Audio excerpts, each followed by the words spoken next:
બનાસકાંઠામાંથી ફરી ઝડપાયું છે ડ્રગ્સ। સિમેન્ટની બોરીમાં કરાતું હતું ટ્રાન્સફર અને જલાલપોરના ઓંજલ માછીવાડમાંથી આ ડ્રગ્સ ઝડપાયું છે। દરિયા કિનારે એલસીબીએ ચેકિંગ હાથ ધર્યું અને એફએસએલની ટીમ દ્વારા કયા પ્રકારનું આ ડ્રગ્સ છે તે અંગે તપાસ હાથ ધરવામાં આવી છે।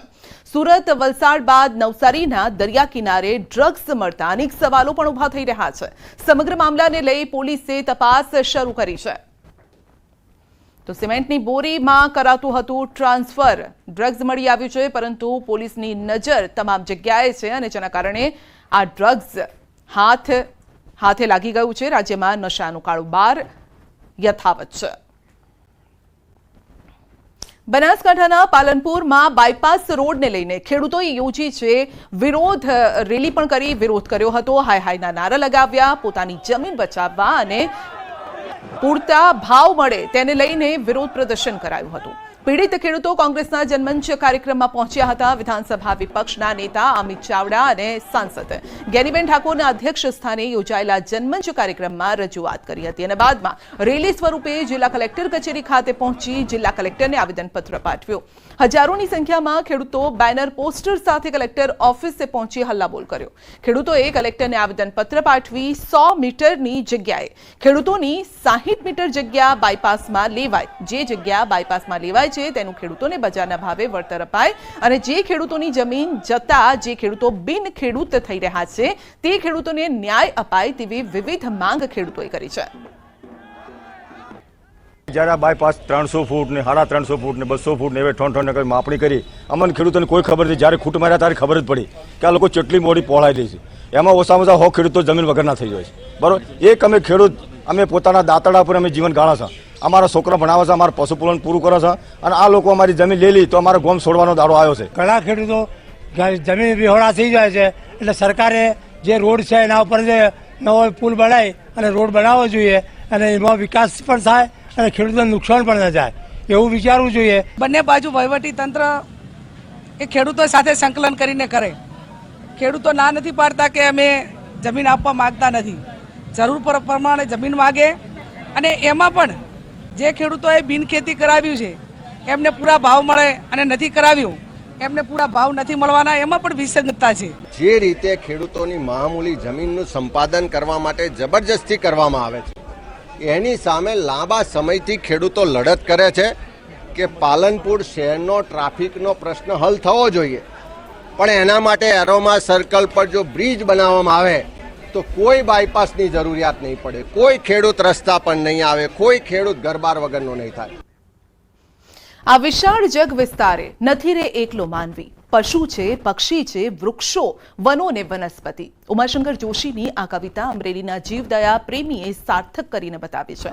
અમરેલી જિલ્લાના જેસર ગામમાં પક્ષીઓ માટે પક્ષી પ્રેમી રાજુભાઈ કામડિયા અદભુત કાર્ય કરી રહ્યા છે। સુરતના ઉદ્યોગપતિ અને રાણપડા ગામના રાજુભાઈ કામડિયા રુદ્રાક્ષ ફાર્મ હાઉસમાં પક્ષીઓને પોતાના ખર્ચે ચણ નાખી રહ્યા છે। પક્ષી પ્રેમીના આંગણે એક સાથે 20,000થી વધુ શાંતિદૂત કબૂતરો આકાશમાંથી ઉડીને આંગણામાં બેસી જાય છે। રાજુભાઈ શ્રાવણ માસને લઈને અહીં યજ્ઞ પણ કરે છે। આ કબૂતરની વાત કરીએ તો 25 વર્ષના સિલસિલો આલા 99ની સાલમાંથી, અને વિચારની વાત તમે કરો તો વિચાર એમ વાત છે કે 99માં લગ્ન થયા એટલે 25 વર્ષ થયા અમારા। કબૂતર 35-40 હજારે આવી જાય ચોમાસામાં, અત્યારે 15-20 હજાર કબૂતર આવે। તો આ પક્ષી પ્રેમી રોજની 40 થી 50 મણ જુવારનો ચારો કબૂતરોને આપે છે, જેનો વાર્ષિક ખર્ચ 60 લાખ રૂપિયા જેટલો થાય છે અને આ તમામ ખર્ચ રાજુભાઈ છેલ્લા 20 વર્ષથી તેમના ખિસ્સામાંથી કાઢે છે। વર્ષ 1999માં તેમના લગ્ન બાદ તેમને આ વિચાર આવ્યો અને આમ તેઓ છેલ્લા 25 વર્ષથી પક્ષીઓને ચણ નાખવાનો સેવા યજ્ઞ ચલાવી રહ્યા છે। આ કબૂતર પ્રેમીના આંગણે રોજબરોજ અનેક લોકો પણ આવે છે, આ કબૂતરોને જોવા માટે આવે છે। દેશના જાણીતા કથાકાર મોરારી બાપુએ પણ રાજુભાઈની સેવાકીય પ્રવૃત્તિને બિરદાવી છે। तो वहां मैं आपको अतिशयोक्ति नहीं, हजारों कबूतर आते हैं डेली, करीब मुझे, लेकिन मैं कम बोलूंगा, इससे ज्यादा 50 मण जुवार कबूतरों ने नाखे डेली। તો ફાર્મ હાઉસમાં 20,000થી વધુ કબૂતરો એક સાથે જોવા મળે છે. બપોર થતાં જ આ કબૂતરોના ટોળે ટોળા ઉડીને ગમે ત્યાંથી આવી જાય છે. સૂર્યાસ્ત સુધી આ કબૂતરો અહીં જ રહે છે અને બાદમાં ચણનો ખોરાક લઈ તેઓ પાણીની કુંડીમાં પાણી પીતા નહાતા પણ નજરે પડે છે. સાંજ પડતાની સાથે અહીંથી ઉડીને કબૂતરો ચાલ્યા જાય છે. ખેડામાં કમલમ કાર્યાલય ખાતે બંધ બારણે બેઠક યોજાઈ. ધ્વજવંદન કાર્યક્રમ બાદ કાર્યાલયમાં બેઠક યોજાઈ હતી અને સીએમ ભૂપેન્દ્ર પટેલની ઉપસ્થિતિમાં બેઠક યોજાઈ. આવનારી ખેડા જિલ્લા પંચાયત, નગરપાલિકાઓ, તાલુકા પંચાયતની ચૂંટણીની આ બેઠકમાં ચર્ચા કરવામાં આવી હશે. બેઠકમાં ગોરધન ઝડફિયા, અજય બ્રહ્મભટ્ટ, સાંસદ દેવસિંહ ચૌહાણ સહિતના નેતા, ધારાસભ્યો ઉપસ્થિત રહ્યા. આ સાથે પૂર્વ જિલ્લા પંચાયત પ્રમુખ, નગરપાલિકા પ્રમુખ સહિત સંગઠનના હોદ્દેદારો સાથે આ બેઠક યોજાઈ. મહત્વનું છે કે ડાકોર, ખેડા, મૌધા, ચકલાસી સહિતની નગરપાલિકાની ચૂંટણી યોજાવાની છે.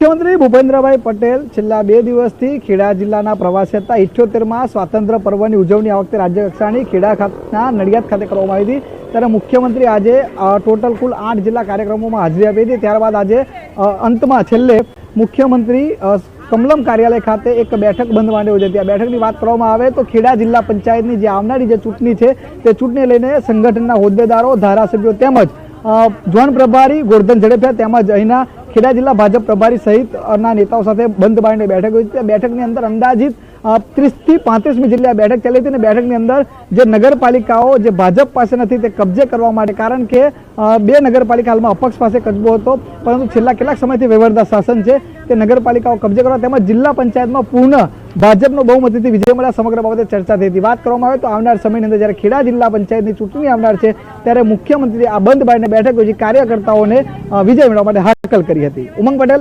ન્યૂઝ 18 ગુજરાતી, નડિયાદ, ખેડા. બનાસકાંઠામાં એમ્બ્યુલન્સનો અકસ્માત, એકનું મોત, એક ઘાયલ. થરાદ સાંચોર હાઈવે પર થયો અકસ્માત. ગાંધીધામથી મૃતદેહને લઈને રાજસ્થાન જતી હતી એમ્બ્યુલન્સ. અકસ્માત બાદ ચાલક એમ્બ્યુલન્સ મૂકીને ફરાર.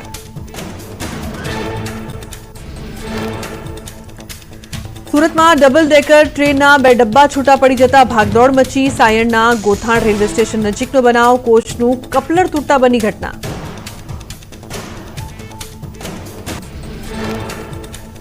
વડોદરાના હરણી તળાવમાં દશામાની મૂર્તિઓની દુર્દશા. માઈ ભક્તો નારાજ થતા પાલિકાના સત્તાધીશો દોડતા થયા. સત્તાધીશોએ ભૂલ સ્વીકારવાના બદલે નાગરિકો પર દોષનો ટોપલો ઢોળ્યો. તળાવમાં દશામાની વધુ પડતી મૂર્તિઓ આવી ગયાનું કારણ આગળ ધર્યું.